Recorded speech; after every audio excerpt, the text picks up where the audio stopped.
ரொம்ப டயர்டா இருக்கு. இயற்கையான டேட்ஸ், பாதாம், பிஸ்தா, கேஷு அண்ட் ஹனி கொண்டு தயாரிக்கப்பட்ட லயன் டேட் நட் பைட்ஸ். எந்தவித எதிர்பார்ப்பும் இன்றி கட்சி வளர்ச்சிக்கு பணியாற்றுவோருக்கு தேர்தலில் போட்டியிட வாய்ப்பு வழங்கப்படும். இதற்காக மத்திய அமைச்சர்கள், மேலிட தலைவர்களின் சிபாரிசு கேட்டு டெல்லிக்கு வரக்கூடாது என தமிழக பாஜக நிர்வாகிகளை டெல்லி மேலிடம் எச்சரித்துள்ளது.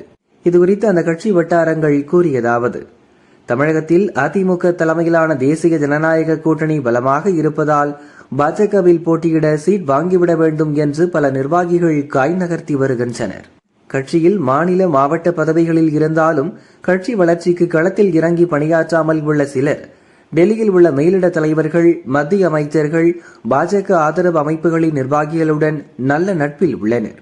இந்த செல்வாக்கை பயன்படுத்தி கட்சியில் பதவிகளை வாங்கிய அவர்கள் தற்போது அதே நட்பை பயன்படுத்தி சட்டசபை தேர்தலில் போட்டியிட சீட் வாங்கிவிடலாம் என்று அடிக்கடி டெல்லி செல்கின்றனர்.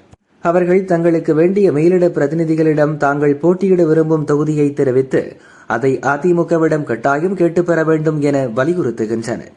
மேலும் தங்களை வேட்பாளராக அறிவிக்க மத்திய உள்துறை அமைச்சர் அமித்ஷா, தேர்தல் பொறுப்பாளர் பியூஷ் கோயல், தேசிய அமைப்பு பொதுச் செயலர் சந்தோஷிடம் பரிந்துரை செய்ய வேண்டும் என்றும் கோரிக்கை வைக்கின்றனர். இந்த விவரத்தை சிலர் அமித்ஷாவின் கவனத்துக்கு எடுத்து சென்றுள்ளனர். இதையடுத்து கட்சி தலைமை முடிவெடுத்து தகுதியான வேட்பாளர்களை அறிவிக்கும். அதனால் சீட் கேட்டு மத்திய அமைச்சர்கள், மேலிட தலைவர்களின் சிபாரிசுக்காக யாரும் டெல்லிக்கு வரக்கூடாது. அந்த நேரத்தை கட்சிக்காக செலவிட வேண்டும் என தமிழக பாஜக நிர்வாகிகளை டெல்லி மேலிடம் எச்சரித்துள்ளது என அந்த வட்டாரங்கள் கூறின.